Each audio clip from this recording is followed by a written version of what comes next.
नमस्कार,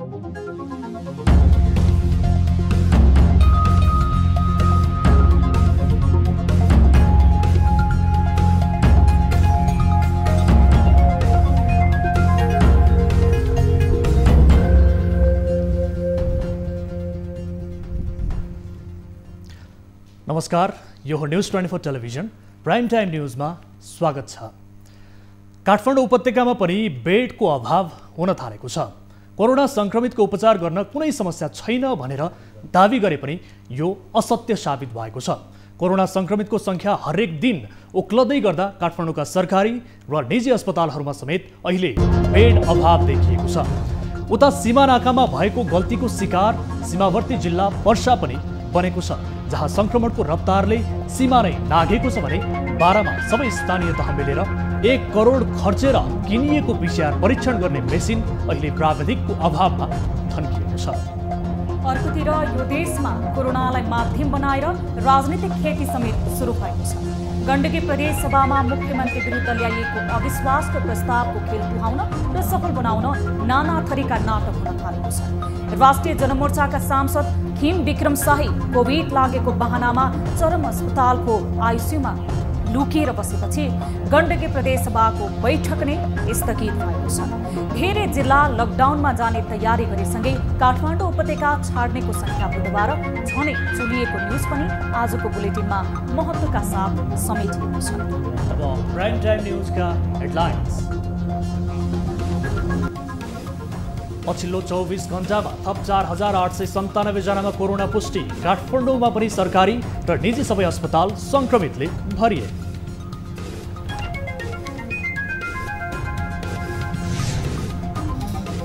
सीमा नाकामा कडाई नहुँदा पर्सामा कोरोना संक्रमण भयावह बन्दै हटस्पट बन्दै गएको वीरगञ्जमा संक्रमितको मृत्युदर पनि बढ्यो। शंका लाग्यो भने उसलाई परीक्षणको लागि अस्पताल पठाउने, नारायणी अस्पतालमा उसको स्याम्पल पठाउने। राष्ट्रिय जनमोर्चा गण्डकी प्रदेश सांसद कोरोना संक्रमण भएको बहानामा अस्पताल भर्ना। कोरोना संक्रमण नै नभई अस्पताल लुकेपछि विपक्षी दल सशंकित।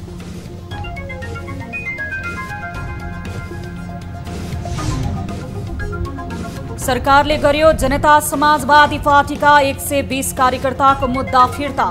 नेकपा चन्द समूहको माग पनि छिट्टै सम्बोधन गर्ने प्रतिबद्धता।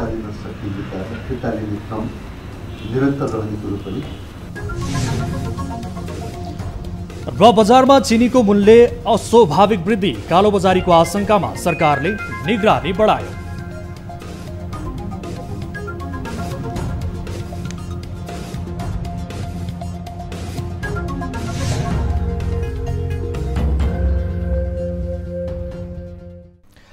हामी निरन्तर न्युजमा छौं।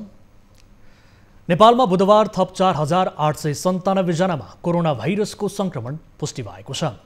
देशभर गरिएको 13,879 पीसीआर परीक्षणका क्रममा 4,774 जना र 955 एन्टिजेन परीक्षणका क्रममा 123 जनामा कोरोना भाइरसको संक्रमण पुष्टि भएको मन्त्रालयले जनाएको छ। यो सँगै नेपालमा कोरोना संक्रमितको संख्या 3,12,679 पुगेको छ। त्यस्तै थप 17 जनाको कोरोनाका कारण मृत्यु भएको छ भने नेपालमा हालसम्म 3,211 जनाको कोरोनाकै कारण ज्यान गएको छ। त्यस्तै थप 773 जना कोरोना मुक्त भएको मन्त्रालयले जनाएको छ भने हालसम्म नेपालमा 2,79,279 जनाले कोरोनालाई जितेका छन्। हाल मुलुकमा 30,209 जना सक्रिय संक्रमित आइसोलेसनमा र 54 जना क्वारेन्टिनमा छन्। हालसम्म नेपालमा 24,45,968 वटा पीसीआर परीक्षण गरिएको मन्त्रालयले जनाएको छ।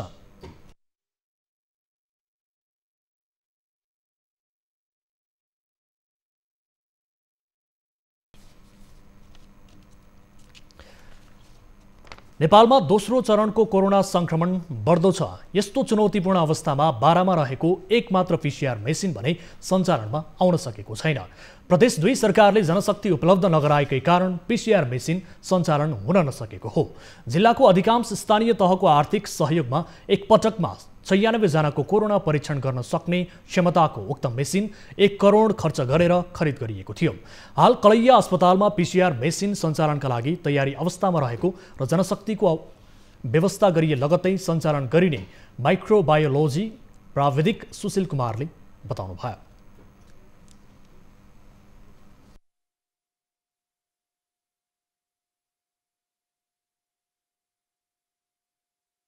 जति चाहियो केमिकल एजेन्ट हाम्रो सबै थोक यहाँ छ, अहिले पुरै तयार छ। अहिले मात्र त्यहाँ जनशक्तिको कारणले गर्दाखेरि हामीले स्टार्ट गरेको छ।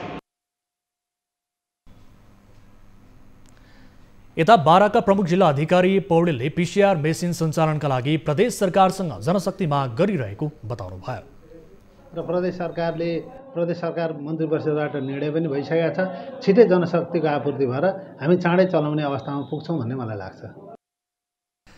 जिल्ला जनस्वास्थ्य कार्यालय बाराका अनुसार जिल्लामा शून्य रहेको संक्रमितको संख्या चैत 6 गते यता 150 भन्दा बढी रहेको छन्। संक्रमित अधिकांश भारतबाट आएको पाइएको छ। नेपाल र भारत बीचको सीमा नाकाहरूमा कडाई नहुँदा तराईका सीमावर्ती जिल्लाहरू कोरोना संक्रमणको उच्च जोखिममा छन्। रक्सौल नाकामा देखाइएको यही उदासीनताका कारण अहिले पर्सा जिल्ला कोरोना संक्रमणको हटस्पट बनेको छ। एक रिपोर्ट। भारतबाट दैनिक हजारौंको संख्यामा सर्वसाधारणहरू नेपाल प्रवेश गरे पनि चेक जाँच भने फितलो छ। त्यसमा पनि एन्टिजेन परीक्षण त एकदमै न्यून मात्रामा भइरहेको छ। दैनिक 50 देखि 90 को हाराहारीमा एन्टिजेन परीक्षण भइरहेको छ भने 3 देखि 500 को हाराहारीमा साधारण परीक्षण भइरहेको छ। दैनिक हजारौंको आवत जावत हुने रक्सौल नाकामा भएको यही कमजोरीलाई टेकेर कोरोनाले पर्सामा भय र आतंकको अवस्था नै सिर्जना गरेको छ। उसले कोभिड शंका लाग्यो भने उसलाई परीक्षणको लागि अस्पताल पठाउने, नारायणी अस्पतालमा उसको स्याम्पल पठाउने र जाँच भएपछि त्यो अनुसारको व्यवस्थापन गर्ने भएको छ र त्यही अनुसार भइरहेको छ। र यदि यो स्थिति छ पर्सामा भारतबाट आउनेहरूबाट मात्र नभई समुदाय स्तरमा पनि कोरोनाले जरो गाडिसकेको छ। दिनहुँ समुदाय स्तरमा हुने गरेको पीसीआर परीक्षणको क्रममा संक्रमण पुष्टि हुनेहरूको संख्यामा वृद्धि हुँदै गएको छ। अर्कोतर्फ कन्ट्र्याक्ट ट्रेसिङको काम पनि हुन सकेको छैन।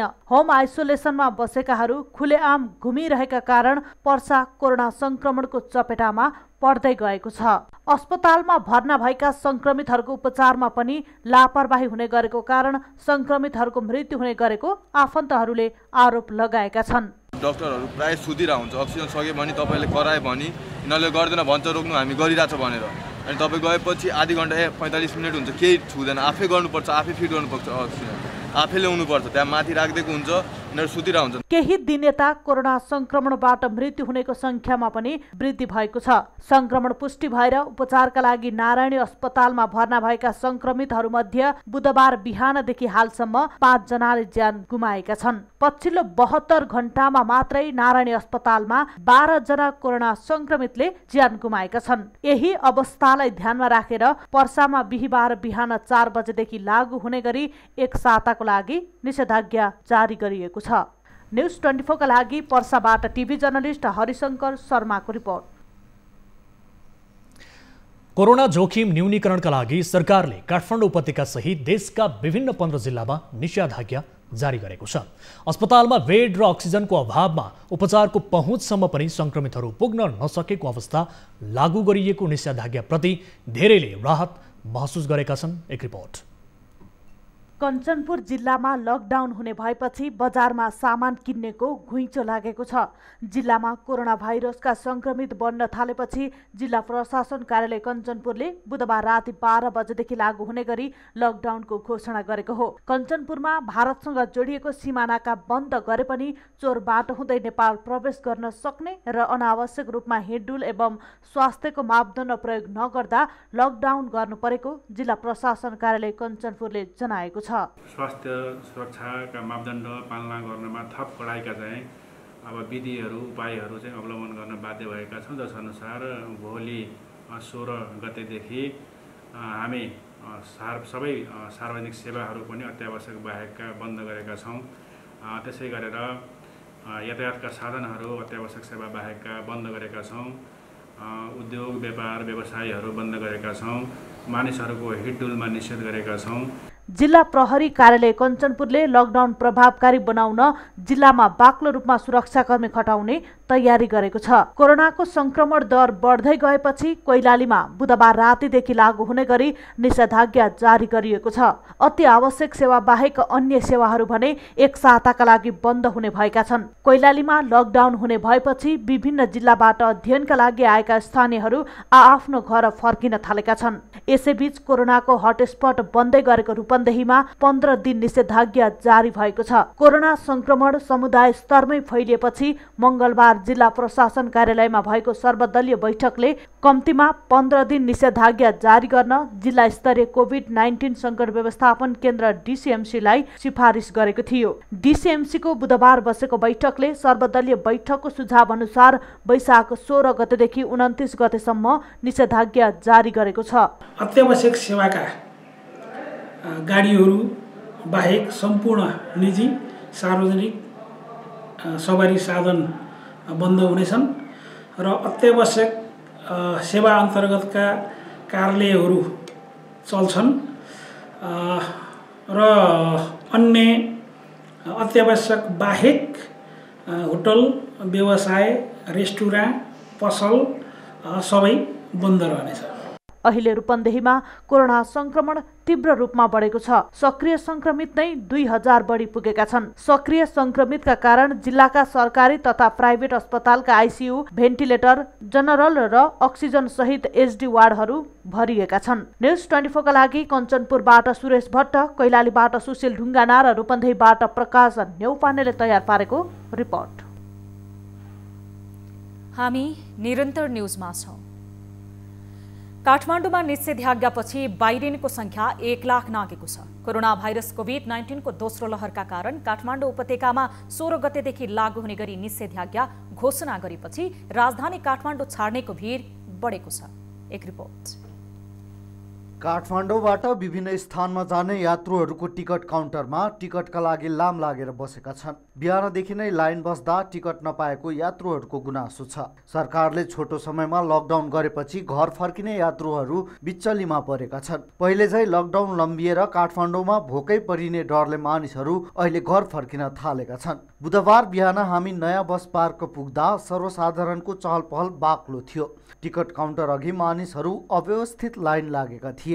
घर फर्किन लागेका यात्रुहरू टिकट नपाएको गुनासो गरिरहेका थिए। टिकट दुईटा बसमा त छ भन्दैछन्, दुईटा बस छ भने उ पनि प्याक छ नि, कि मुडामा जाऊ गरे अनि बाहिर जाऊ गरे, अनि पुलिसले यहाँ समाएर मलाई धकेलेर फालिदियो। पहिला लाइनमा म फर्स्ट लागेको होइन, लाइनमा लागेको अनि तिमी काम छैन बाजेर ऊ सिटै छैन जाऊ गरे भनेर अनि यहाँ समाएर कखेला खाएर धकेलेर फालिदियो मलाई। मलाई यहाँको भिडभाडले गर्दा अब हामी कोरोना बोकेर घर जान लाग्छौँ। अब हाम्रो सरकारहरूले हामीले भोट दियौँ नेताहरू चाहिँ बसेर अहिले सिंहदरबारभित्र लुकेर बस्नु भएको छ। जनताका पिरमर्काहरू यति धेरै छन् कि तपाईँले देखिहाल्नु होला। सरकारले नि हामीलाई घर जान कम टाइम दिएको, 5 दिन जति भयो अगाडि नोटिस आएको भए अहिले हामीलाई निस्किनु पनि सजिलो हुन्थ्यो। एकैचोटि 2 दिन अगाडि नोटिस आयो, अलि गाह्रो छ। नेपालको व्यवस्था नै छ। सार्वजनिक यातायात बन्द गरेर मात्रै कोरोना संक्रमण नरोकिने भन्दै कतिपयले सरकारको आलोचना गरेका छन्। मन्त्री परिषदको बैठकले काठमाडौँमा 15 दिनको लकडाउन गर्न सिफारिस गरे पनि जिल्ला प्रशासन कार्यालय काठमाडौँले 1 साता मात्र निषेधाज्ञा गर्ने निर्णय गरेको हो। क्यामेरामा मदन सापकोटाको साथमा टिभी जर्नलिस्ट राजन ढकालको रिपोर्ट। विराटनगर स्थित भूमि सुधार तथा मालपोत कार्यालयले सेवाग्राहीको भिडका कारण कोरोनाको जोखिम बढ्दै गएपछि पालिका अनुसार सेवा दिने निर्णय गरेको छ। कोरोनाको जोखिमको कारण निषेधाज्ञा वा लकडाउन हुने हल्ला चलेपछि मालपोत कार्यालयमा भिडभाड बढेको हो। भिडभाडका कारण 2 दिनदेखि मालपोत कार्यालय धाउँदा समेत काम हुन नसकेको सेवाग्राहीहरूले जानकारी दिएका छन्।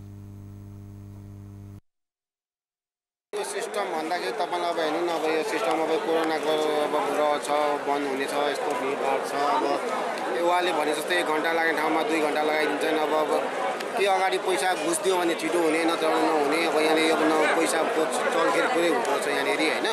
अब हिजै हुने काम मेरो आज अहिलेसम्म भएको छैन। अनि यहाँ काम गर्ने मान्छेहरू पनि तपाईँको ढिला सुस्ती खाना गयो, आधी घन्टा ठाउँमा 1 घन्टा लाउने।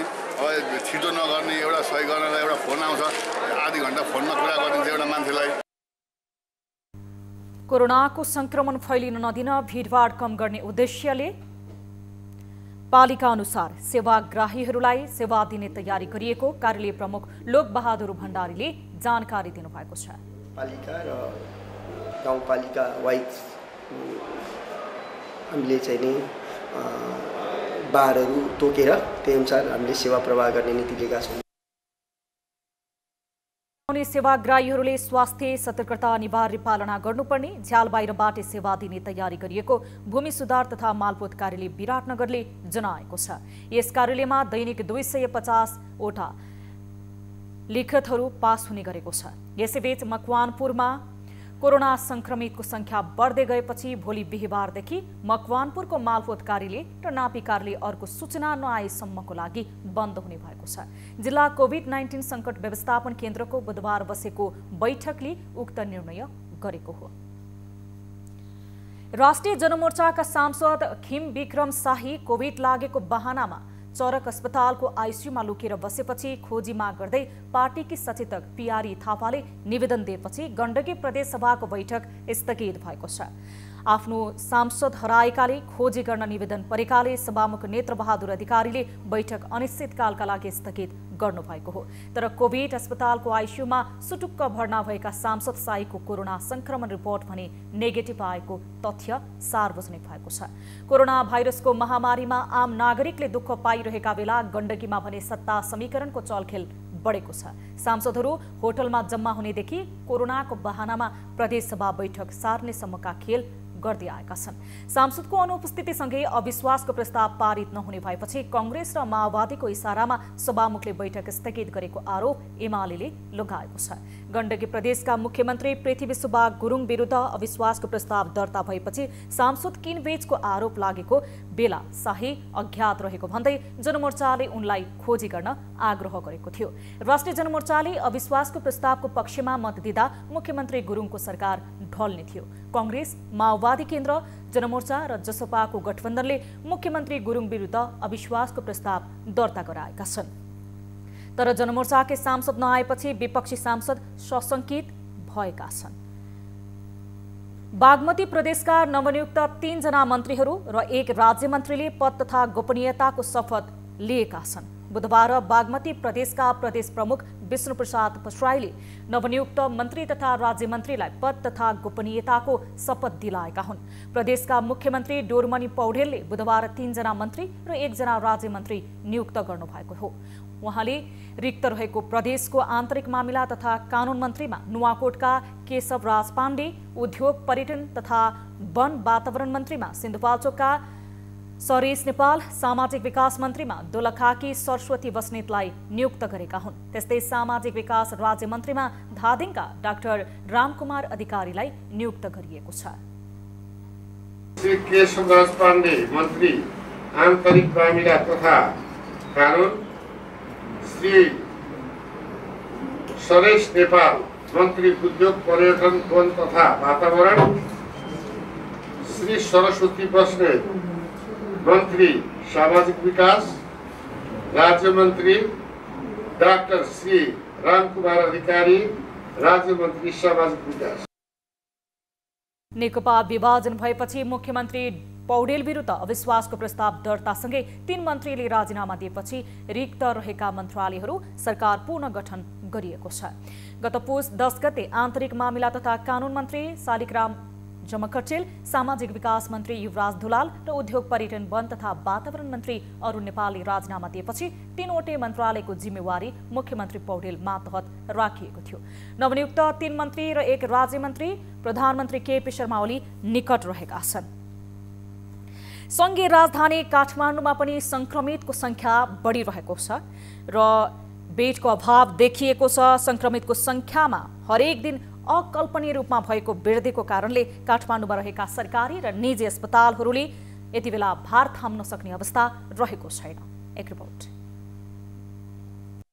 काठमाडौँका कतिपय अस्पतालहरूले संक्रमितको उपचारका लागि बेड नभएको सूचना नै जारी गरेका छन्। सरकारसँगको समन्वयनको अभावमा निकै ढिला मात्र संक्रमितको उपचारमा जुटेका निजी अस्पतालहरूमा पनि संक्रमित भरिभराउ हुन थालेका छन्। कतिपय निजी अस्पतालमा एउटै बेडमा 2 जनासम्म संक्रमित राखेर उपचार भइरहेको छ। जहाँ काम गर्छु त्यो चाहिँ निजी अस्पतालै हो। त्यहाँ चाहिँ 16 वटा बेडको कोरोना आइसियु नै छ। त्यहाँ चाहिँ अहिले सबै प्याकै छ, एउटा पनि सिट खाली छैन। त्यसले गर्दा हामीले वार्डहरू पनि बनाएको छौँ, कोभिड वार्ड भनेर। त्यो चाहिँ 2 किसिमको वार्ड छ, एउटा हाई केयर भनेर र एउटा जनरल वार्ड भनेर। त्यो दुईटै प्याक छ अहिले। त्यही भएर मैले भर्खरै 10-15 मिनट अगाडि फोन पनि भेटेको थिएँ। अब हामीले के गर्न थालेको छौँ भने जुन चाहिँ बेडलाई सिङ्गल बेड भनेर राखेको थियो हामीले, त्यहाँ चाहिँ अर्को बेड पनि राखेर अब सिङ्गल बेडलाई 2-2वटा बेड गरेर राख्न थालेको छ। कोरोनाको बढ्दो रफ्तार यही गतिमा कायम रहे काठमाडौँ उपत्यकामा पनि भयावह अवस्था आउने चिकित्सकहरूले बताएका छन्। पछिल्लो केही सातादेखि काठमाडौँमा बढेको तथ्याङ्क अनुरूप तयारी नहुँदा स्थिति भयावह देखिएको हो। तर स्वास्थ्य तथा जनसङ्ख्या मन्त्रालयले भने कुनै पनि अस्पतालले बेड नभएको जनाए अथवा बेड नपाएको अवस्थामा सम्पर्क गर्न सार्वजनिक सूचना नै जारी गरेर मोबाइल नम्बर उपलब्ध गराएको छ। अभाव चाहिँ हुन जाने जस्तो छ, तर अहिले नै एकदमै क्राइसिस चाहिँ भएको छैन। तर अब यसरी नै केस बढ्दै गयो भने अलि समस्या पर्नेवाला छ। किनभने अहिले हामीले सरकारी अस्पतालमा व्यवस्थापन गरेको छौँ, प्राइभेटमा जान चाहनेहरू प्राइभेटमा जानुभएको छ र मेडिकल कलेज र 200 बेडभन्दा ठुला अस्पतालहरू चाहिँ स्वास्थ्य तथा जनसङ्ख्या मन्त्रालयले सम्झौता गरेर सञ्चालनमा ल्याउन लागेको छ। 200 बेडसम्मका अस्पतालहरू प्रदेशले सम्झौता गर्नुपर्नेछ र 25 बेडभन्दा साना अस्पतालहरू स्थानीय तहले चाहिँ सम्झौता गरेर चलाउने प्लान गरेको छ। अहिले बेड अभाव देखिएका अस्पतालहरूसँग पर्याप्त मात्रामा आइसियु र भेन्टिलेटरको व्यवस्था समेत छैन। त्यसमाथि अक्सिजनको अभाव पनि पेचिलो बन्ने सम्भावना बढेको छ। सरकारले कुरा बढी काम कम गर्दा क्षति कम गर्न सक्ने अवसरहरू समेत गुम्दैछ। यही लापरवाही कायम रहे काठमाडौँ उपत्यकाभित्र उत्पन्न हुन सक्ने अवस्था विकराल बन्ने निश्चित छ। क्यामेरामा विनोद बजगाईका साथ टिभी जर्नलिस्ट रिया भण्डारी, काठमाडौँ। हामीसँग न्युजहरू अझै बाँकी छन्, अहिले लाइभ ब्रेक।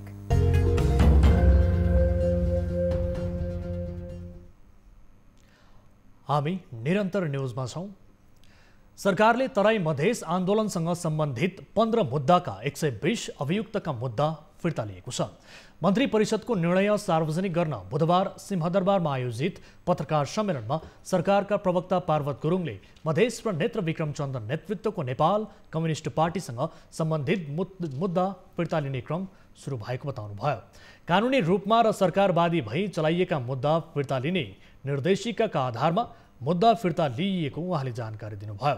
जनता समाजवादी पार्टीले उठाउँदै आएका मागलाई सम्बोधन गर्ने क्रममा ती मुद्दा फिर्ता लिइएको र आगामी दिनमा बाँकी मुद्दा फिर्ताको चरणमा रहेको उहाँले बताउनुभयो। आधारमा कानुन र संविधान बमोजिम मन्त्री परिषदले फिर्ता लिन सक्ने मुद्दालाई फिर्ता लिने क्रम निरन्तर रहने कुरो पनि म यहाँको बिचमा अनुरोध गर्दै। त्यस्तै बैठकले कोरोना नियन्त्रणका लागि जारी गरेको आदेशलाई कडाइका साथ कार्यान्वयन गराउन निर्देशन दिएको छ। तेस्रो मुलुकबाट स्थलमार्ग हुँदै नेपालभित्र भित्रुन नदिने निर्णय बैठकले गरेको छ। त्यस्तै बैठकले कोरोना महामारीका कारण अस्पतालहरूमा आवश्यक अक्सिजन सिलिन्डरको अभाव हुन नदिने उद्देश्यले कर छुट दिने निर्णय गरेको छ। लागि आवश्यक व्यवस्था मिलाउन संक्रमक रोग ऐन 2020 को दफा 2 को उपधारा 2 बमोजिम प्रत्येक जिल्लाको लागि सम्बन्धित प्रमुख जिल्ला अधिकारीलाई मुकरर गर्ने। बैठकले वन तथा वातावरण मन्त्रालयको प्रस्तावमा विभिन्न स्थानीय तहलाई जग्गा प्राप्तिका स्वीकृति दिने निर्णय पनि गरेको छ। कोरोना भाइरसको संक्रमण तीव्र गतिमा बढेपछि सर्वोच्च अदालतले सेवा प्रवाहमा कटौती गरेको छ। आजदेखि वैशाख मसान्तसम्म बन्द प्रत्यक्षीकरण तथा कोभिड महामारीसँग सम्बन्धित अत्यन्त जरुरी प्रकृतिका जीवन र जनस्वास्थ्यसँग सम्बन्धित रेटमा मात्र सुनवाई हुनेछ। अन्य नियमित रूपमा हुँदै आएका सेवा प्रवाह भने वैशाख मसान्तसम्मका लागि स्थगन गरिएको सर्वोच्च अदालतले जनाएको छ। सेवा प्रवाह स्थगन भएका अवधिका मुद्दा, रेट तथा निवेदनहरूमा रहेका म्याद तारिक भने नगुज्रिने सर्वोच्च अदालतका सहप्रवक्ता देवेन्द्र ढकालले जानकारी दिनुभयो। उच्च अदालत, जिल्ला, अन्य अदालत र न्यायाधिकरणहरूको हकमा स्थानीय परिस्थिति एवं जोखिमको अवस्थाको मूल्याङ्कनको आधारमा उपयुक्त देखिएको काम कारबाही र सेवा प्रवाहको व्यवस्था सम्बन्धित अदालत र न्यायाधिकरणले नै मिलाउनेछ। कटौती गरिएका सेवा प्रवाहका विषयमा वैशाख 31 गते सर्वोच्च अदालतको पूर्ण बैठक बसी थप निर्णय लिइनेछ।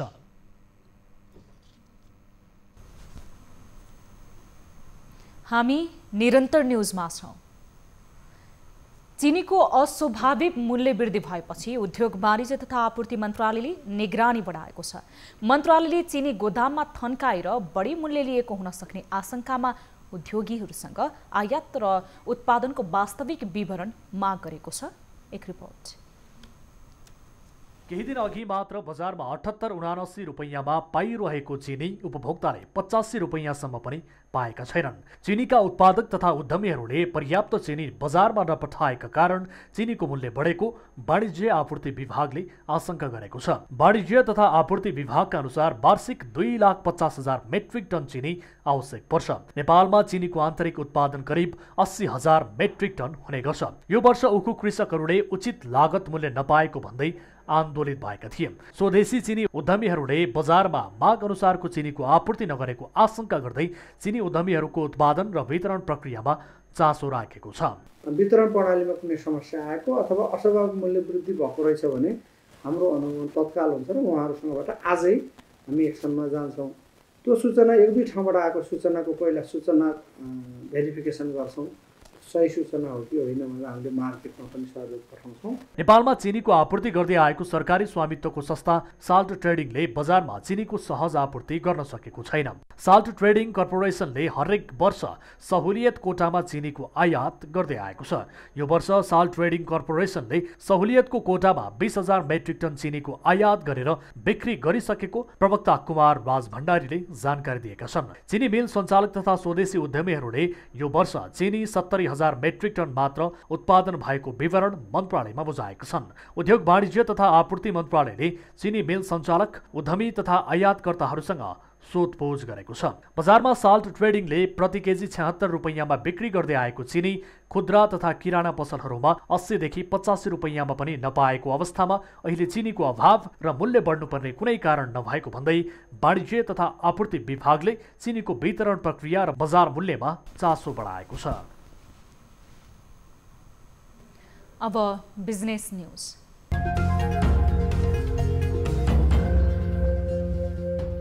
काठमाडौँ उपत्यका तथा विभिन्न जिल्लामा निषेधाज्ञा घोषणा भए पनि आन्तरिक हवाई उडान भने सञ्चालन हुने भएको छ। सरकारको निषेधाज्ञाको समयमा पनि आन्तरिक उडान सुचारू गर्ने निर्णय गरेपछि वायु सेवा सञ्चालक सङ्घले हवाई उडान स्वास्थ्य प्रोटोकल लागू गरेर सुचारू गर्न लागेको हो। सरकारले निषेधाज्ञाको अवधिमा पनि अत्यावश्यक बाहेकका निजी तथा सार्वजनिक यातायात बन्द गर्ने निर्णय गरे पनि हवाई उडान भने सञ्चालन गर्ने निर्णय गरेको नागरिक उड्डयन प्राधिकरणका प्रवक्ता तथा उपमहानिर्देशक राजकुमार छेत्रीले जानकारी गराएका छन्। विगत वर्षदेखि नै कोभिड जब सुरु भयो, कोभिडको चाहिँ जुन हिसाबले जुन हामीले एउटा प्रोटोकल मेन्टेन गरेका थियौँ, जस्तो सेनिटाइज गर्ने, मास्क लगाउनै पर्ने, सोसियल डिस्टेन्स मेन्टेन गर्नुपर्ने, यी कुराहरूलाई विगतदेखि नै अहिलेसम्म हामीले कन्टिन्यू गरेका छौँ र बिचमा अलिकति कतै अब यो कोरोना कम भएको कि भन्ने भान भएर केही छुट देखिएको थियो भने अब फेरि स्ट्रिक्ट भएको छ। त्यसैगरी कोरोनाको संक्रमणको दर बढेको अवस्थामा नेपाललाई ट्रान्जिट बनाएर तेस्रो मुलुक जानेहरूलाई प्रतिबन्ध लगाएको नागरिक उड्डयन प्राधिकरणले जनाएको छ। अहिले चाहिँ इन्डियाबाट आउने अलिकति मुभमेन्ट बढेको हो कि जस्तो देखिन्छ डाटा हेर्दाखेरि। त्यो चाहिँ कसो रहेछ भने यहाँ आएर अनि यहाँ 10 दिन क्वारेन्टाइन गरेर अनि फेरि PCR टेस्ट गरेर अनि यहाँबाट खाडी मुलुक चाहिँ जाने भन्ने ट्रेन्ड पनि देखिएको छ। त्यसले गर्दाखेरि इन्डियाबाट आउने अलिकति प्यासेन्जर विगतको तुलनामा केही बढेको देखिन्छ भने अरू चाहिँ नर्मलै छन्। वायु सेवा सङ्घले पनि सरकारले तोकेको स्वास्थ्य मापदण्ड एवं नेपाल नागरिक उड्डयन प्राधिकरणबाट अनुमोदित कोभिड सम्बन्धी मापदण्ड पूर्ण रूपमा पालना गर्ने गरी यात्रुलाई सेवा उपलब्ध गराउने भएकाले हवाई उडान सुरक्षित रहेको जनाएको छ।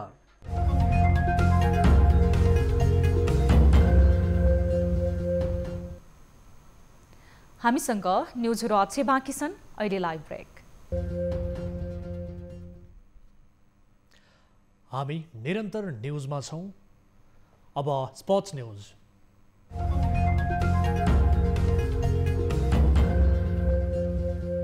पहिलो संस्करणको नेपाल सुपर लिग NSL फुटबलमा FC चितवनले बुटोल लुम्बिनी FC-सँग बराबरी खेलेको छ। बुधबार भएको खेलमा चितवनले बुटोलसँग त्रिपुरेश्वरस्थित दशरथ रङ्गशालामा सुरुवाती 2 गोलको अग्रता जोगाउन नसक्दा चितवन बराबरीमा रोकिएको हो। खेलको 15औं मिनेटमा जर्ज प्रिन्स कार्कीको गोलबाट चितवनले अग्रता बनाएको थियो। खेलको 19औं मिनेटमा टेकबहादुर बुढाथोकीले गोल गर्दै चितवनलाई 2-0 को अग्रता दिलाए। खेलको 32औं मिनेटमा आशिष लामाले गोल गर्दै बुटौललाई 2-1 को स्थितिमा ल्याए। त्यसपछि खेलको 65औं मिनेटमा लक्ष्मण रुचालले गोल गर्दै बुटौललाई 2-2 को बराबरीमा ल्याउँदै टोलीलाई हारबाट जोगाए। यस बराबरीसँगै चितवनले 2 खेलमा 2 अङ्क जोडेको छ। पहिलो खेलमा चितवनले ललितपुर सिटी FC-सँग 1-1 गोलको बराबरी खेलेको थियो। बुटौलको यो पहिलो बराबरी हो। बुटौलले पहिलो खेलमा पोखरा थन्सलाई 2-0 ले हराएको थियो। बुटौलले 2 खेलमा 4 अङ्क जोडेको छ। सरकारले 3 नेसन्स कप अन्तर्राष्ट्रिय फुटबलको उपाधि विजेता खेलाडीलाई जनही 4 लाख पुरस्कार दिने भएको छ। बुधबार सिंहदरबारमा मन्त्री परिषदको निर्णय सार्वजनिक गर्दै सरकारका प्रवक्ता पार्वत गुरुङले खेलकुद मन्त्रालयको प्रस्तावमा 3 नेसन्स विजेता टोलीलाई प्रति व्यक्ति 4 लाख दिने निर्णय गरेको जानकारी दिनुभयो। त्यस्तै 3 जना प्रशिक्षकलाई जनही 2 लाख दिने निर्णय भएको प्रवक्ता गुरुङले बताउनुभयो। सरकारले यस अघि नै घोषणा गरेको पुरस्कारलाई मन्त्री परिषदको बैठकले निर्णय गरेको हो। यसअघि अखिल नेपाल फुटबल सङ्घ एन्फाले विजेता खेलाडीलाई जनही 1 लाख पुरस्कार दिने घोषणा गरेको थियो। दशरथ रङ्गशालामा फाइनलमा बङ्गलादेशलाई 2-1 गोल अन्तरले पराजित गर्दै नेपालले उपाधि जितेको थियो। नेपाललाई उपाधि दिलाउन सञ्जोक राई र विशाल राई बीले 1-1 गोल गरेका थिए। बङ्गलादेशका महबुबर रहमानले 1 गोल फर्काएका थिए। 3 नेसन्सको उपाधिसँगै नेपालले 37 वर्षपछि घरेलु भूमिमा पहिलो उपाधि जितेको हो। यसअघि नेपालले सन् 1984 को सागमा घरेलु मैदानमा उपाधि जितेको थियो। उपाधिसँगै नेपालले $5000 अमेरिकी प्राप्त गरेको थियो। उपविजेता बनेको बङ्गलादेशले $3000 प्राप्त गर्यो।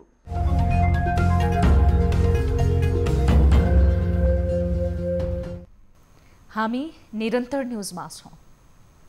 अब एउटा रोचक प्रसङ्ग।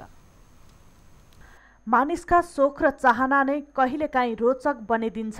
उनीहरूको क्रियाकलापले धेरैलाई आश्चर्यचकित पनि बनाउने गर्दछ। यस्तै अनौठो चाहना राख्ने जर्मनीका एक व्यक्तिको कुरा गरौँ। यी हुन् रोल्फ बुखोल्च। जर्मनका यी नागरिकले शरीरको अङ्ग प्रत्यङ्गको आकार प्रकार तथा स्वरूपमा सबैभन्दा धेरै परिवर्तन गरेर विश्व कीर्तिमान कायम गरेका छन्। यिनको जिउमा 516 पटक बडी मोडिफिकेसन गरिएको छ। यिनको यो चाहनाले राखेको कीर्तिमानले गिनिज बुकमा नाम लेखाउन सफल भएका हुन्। उनले जिउमा ट्याटु खोपाउने, प्वाल पार्ने मात्र नभई सिङ समेत निकालेका छन्। तर उनी अझै पनि आफ्नो जिउलाई परिवर्तन गर्न नछोड्ने बताउँछन्। बुखोल्चका शरीरमा 453 वटा प्वाल पारिएको छ। यसअघि सन् 2010 मै उनले जिउमा सबैभन्दा धेरै प्वाल छेड्ने मानिसको रूपमा गिनिज बुकमा नाम लेखाइसकेका थिए। तर हालै गिनिज बुकले उनको भिडियो सेयर गरेसँगै उनी पुनः चर्चामा आएका छन्। प्राइम टाइम न्युज सक्नु अघि अहिलेसम्मका हेडलाइन्स पुनः एकपटक। पछिल्लो 24 घण्टामा थप 4897 जनामा कोरोना पुष्टि। काठमाडौँमा पनि सरकारी र निजी सबै अस्पताल संक्रमितले भरिए।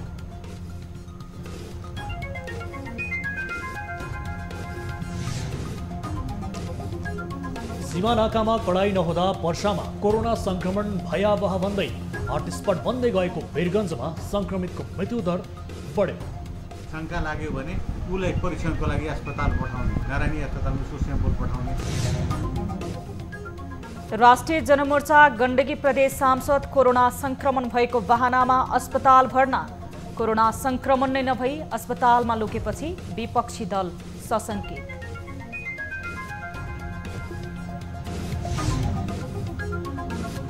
सरकारले गर्यो जनता समाजवादी पार्टीका 120 कार्यकर्ताको मुद्दा फिर्ता। नेकपा चन्द समूहको माग पनि छिट्टै सम्बोधन गर्ने प्रतिबद्ध।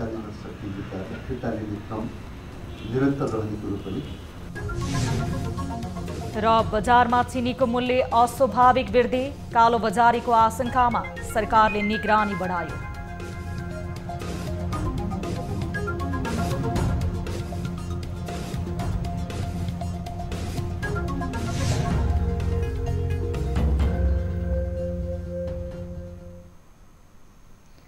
प्राइम टाइम न्यूज अहिलेलाई यति नै। जाँदा जाँदै ताली र गालीका लागि हामीले सोधेको प्रश्न, कोरोना जोखिमको न्यूनीकरणका लागि सरकारले घोषणा गरेको निषेधाज्ञा ठिक छ भन्नेले तालीमा र छैन भन्नेले गालीमा भोट गर्न सक्नुहुनेछ।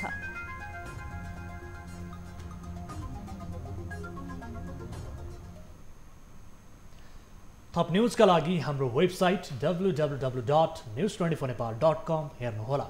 साथै हामीलाई फेसबुक, ट्विटर र युट्युबमा पनि फलो गर्न सक्नुहुनेछ। यस्तै मोबाइल, भाइबर र इमेलबाट न्युज24 को 24 हेल्प डेस्कमा कुनै समस्या र गुनासो छ भने टिपाउन सक्नुहुनेछ। हामी निरन्तर न्युजमा छौँ। नमस्ते।